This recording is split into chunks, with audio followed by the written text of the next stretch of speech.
Bentornati sul canale per questo nuovo video dalla Tunisia.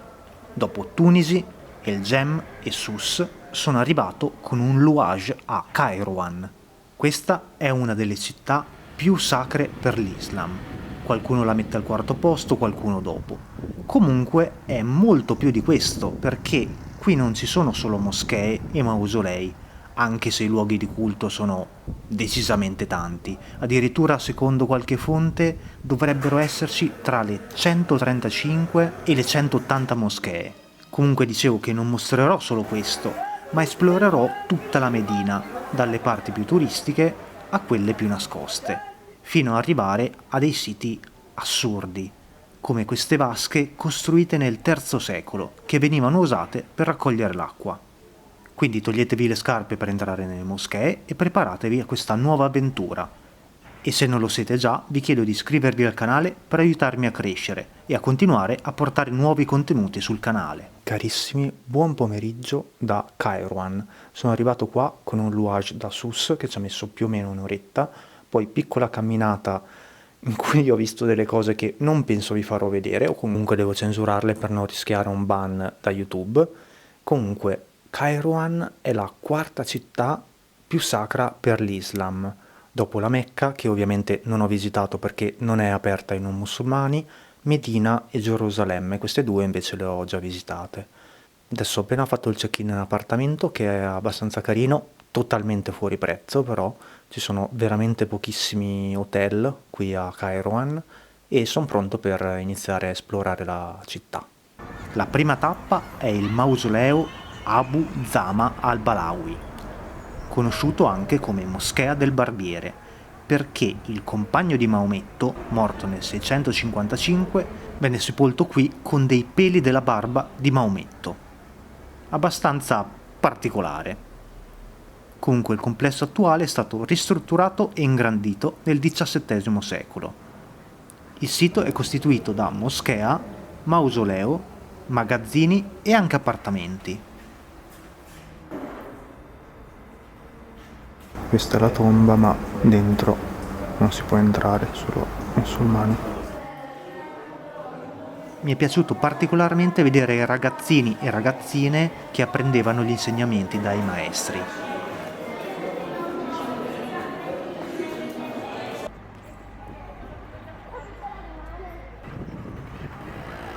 Dopo questo sito mi dirigo verso la Medina, percorrendo vie poco turistiche finché non vengo accompagnato dal richiamo alla preghiera.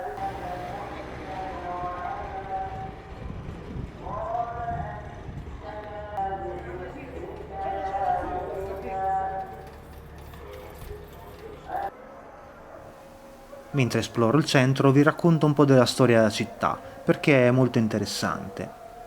Kairouan venne fondata dagli Ommeyadi intorno al 670. Fin da subito divenne un importante centro per l'istruzione islamica e l'apprendimento del Corano, attirando così moltissimi fedeli.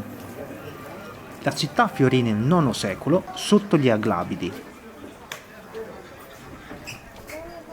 Pensate che fu capitale della regione africana che comprendeva Tunisia, parte dell'Algeria e Libia per ben 5 secoli. Al giorno d'oggi la Medina è patrimonio UNESCO, insieme alla Moschea del Barbiere e ai bacini di Aglabid, che vi farò vedere dopo.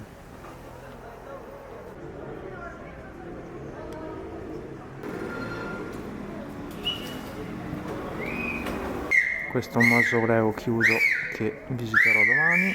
Purtroppo molti siti sono chiusi, e non solo per l'orario, ma li ho trovati chiusi anche il giorno dopo. Mi sposto verso la vecchia casa del governatore, che al giorno d'oggi è un negozio di tappeti e ha una terrazza da cui si può vedere la vista. Ovviamente poi vi chiederanno di comprare qualcosa, ma io ho rifiutato cortesemente e non hanno fatto storie. La scusa del ho già comprato un tappeto, comunque non ho soldi, cose simili, diciamo, funziona praticamente sempre.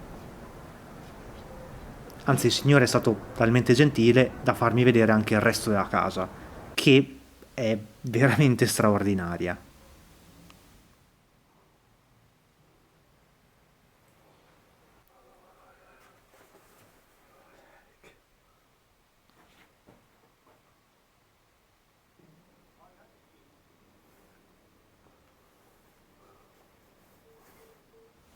Poco distante da qui ho incontrato questo simpatico signore che mi ha mostrato il processo di lavorazione della lana e da lui sì, ho comprato una sciarpa più che volentieri. 20 dinari, quindi circa 6 euro, penso sia un prezzo giusto, praticamente come un pasto qui. Poi passo dalla Moschea delle Tre Porte, che è uno dei siti più importanti in città e che purtroppo ho trovato chiuso anche il giorno dopo. Comunque anche qui, come nella Medina di Tunisi e un po' in tutto il paese, in verità, negozi e bancarelle vengono sgomberate presto e già verso le 20-21 c'è pochissima gente in giro. È un fatto proprio culturale, la sicurezza non c'entra assolutamente perché io non ho avuto nessun problema. Ridere perché non sono i primi operai che vedo lavorare adesso di notte, probabilmente perché durante il giorno c'è troppa gente. Allora, a cena ho preso dell'agnello, però mi hanno offerto una zuppa, 2 piccoli antipasti e un dolce e poi il tè. È impressionante, veramente l'ospitalità tunisina ti scalda il cuore. Tra l'altro tutto veramente molto buono. La mattina dopo, tanto per cambiare, ho la sveglia presto, così da sfruttare al meglio l'ultima metà di giornata qui, visto che nel primo pomeriggio tornerò a Tunisi con un louage.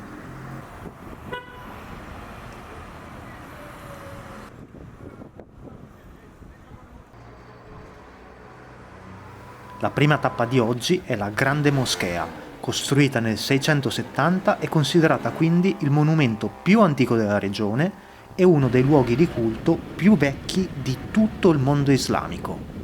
E questo parcheggio enorme è perché qua c'è la grande moschea. Il biglietto d'ingresso costa 12 dinari, quindi circa 3,60 euro, e comprende l'entrata ad altri siti, come la Moschea del Barbiere, dove nessuno mi aveva chiesto il biglietto, o altri mausolei, che ho trovato chiusi. Comunque il posto è molto bello, a un primo sguardo sembra quasi una fortezza, più che una moschea, anche perché ha delle mura veramente importanti. Tra l'altro il suo minareto è il più antico del paese ed è alto 36 metri. Un'altra cosa curiosa è che in mezzo al cortile c'è il minbar, cioè un pulpito da cui l'imam recita le preghiere. Qui c'è una meridiana che è sicuramente molto particolare, mentre il mihrab della moschea, cioè la nicchia che indica la direzione a Mecca verso cui i fedeli devono rivolgersi durante la preghiera, risale al IX secolo e il cartello di informazioni che ho trovato qui lo definiscono il mihrab più vecchio del mondo musulmano. Comunque la moschea venne ricostruita nel IX secolo e le numerose modifiche successive non hanno alterato il suo aspetto. Altra cosa particolare è che ci sono un sacco di coreani. Li avevo incontrati anche a Tunisi e del GEM e ho scoperto che sono gruppi organizzati che arrivano in crociera.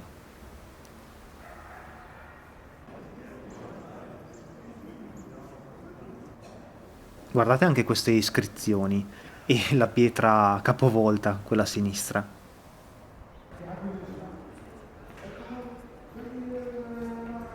Dopo la visita alla moschea mi inoltro nuovamente tra le strette vie della Medina, veramente molto belle con queste porte colorate e decorazioni.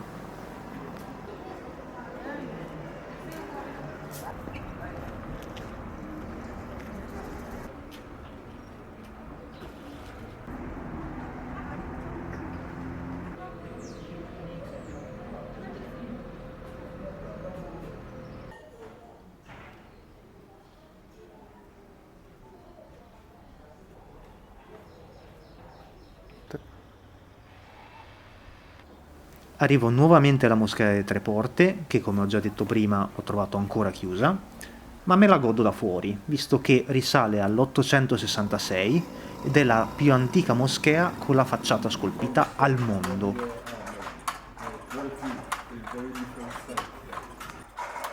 mentre il minareto venne aggiunto nel 1440. Comunque peccato non essere riuscito a entrare. Poi torno nella zona del mercato che di giorno è molto vivo. E comunque la città è veramente super autentica. Sarà che il fatto che esistono 4 hotel in croce scoraggia molti turisti, ma a parte il gruppetto di coreani non ho incontrato nessun occidentale. Da una parte è un peccato perché è una bella tappa che ho apprezzato molto, dall'altra va benissimo così perché non c'è il rischio che il turismo di massa sconvolga e disturbi l'essenza di Kairouan.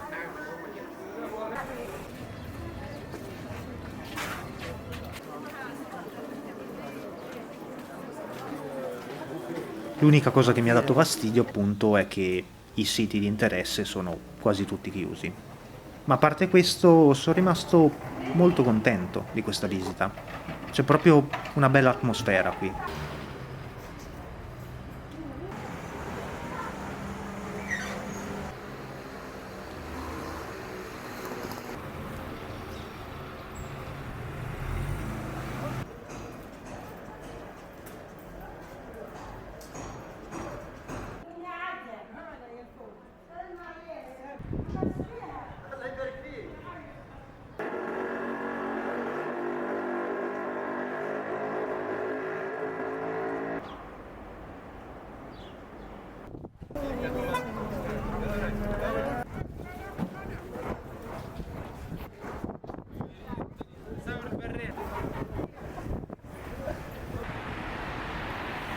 Mi dirigo poi alle vasche di Aglabid, ultima tappa in città.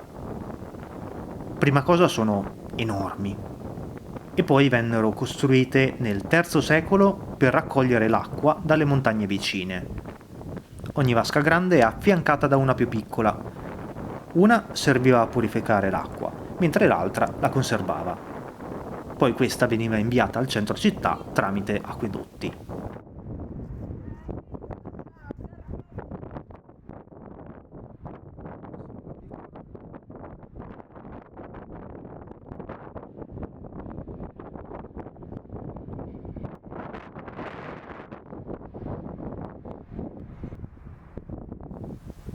È arrivata la fine anche di questo video. Io vi ringrazio di essere rimasti fino alla fine e vi do appuntamento alla prossima settimana con il video sulle bellezze di Tunisi e dintorni. A presto!